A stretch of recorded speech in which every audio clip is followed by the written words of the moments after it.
একজন লোক মাছ খাচ্ছিল। তার পাশে একজন যুবক বসা ছিল। যুবকটি লোকটিকে জিজ্ঞেস করল, আপনি কেন মাছ খাচ্ছেন? লোকটি উত্তর দিল, কারণ আমি মাছ ভালোবাসি। যুবক হেসে বলল, আপনি মাছ ভালোবাসেন, তাই আপনি এটাকে পানি থেকে ধরে এনে মেরে রেঁধে খাচ্ছেন? লোকটি চুপ হয়ে গেল। যুবক বলল, আমাকে এটা বলবেন না যে আপনি মাছ ভালোবাসেন। আপনি নিজেকে ভালোবাসেন। যেহেতু মাছ আপনার খেতে ভালো লাগে, তাই আপনি এটাকে পানি থেকে ধরে এনে মেরে রান্না করে খাচ্ছেন। বন্ধুরা, ভালোবাসার অনেকটা অংশ সেই মাছ ভালোবাসার মতো। তো একজন যুবক যখন একজন যুবতীর প্রেমে পড়ে, এর মানে কি? এর মানে যুবকটি যুবতীর মধ্যে এমন একজন নারী দেখতে পেয়েছে যাকে তার মনে হয়েছে সে তার শারীরিক এবং মানসিক সকল প্রয়োজন মেটাতে পারবে।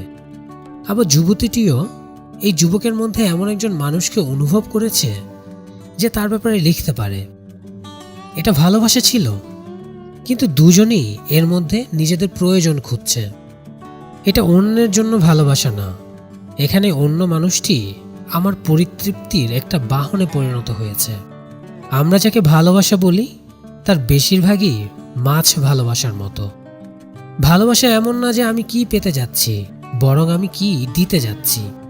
একজন মহাজ্ঞানী রাবাই ছিলেন, তার নাম রাবাই ডেসলার। তিনি বলেছিলেন, মানুষ এটা ভেবে গুরুতর ভুল করে যে তারা তাদেরকেই উজাড় করে দেয় যাদের তারা ভালোবাসে, কিন্তু সত্যিকারে তারা তাদেরকেই ভালোবাসে যাদেরকে তারা উজাড় করে দেয়।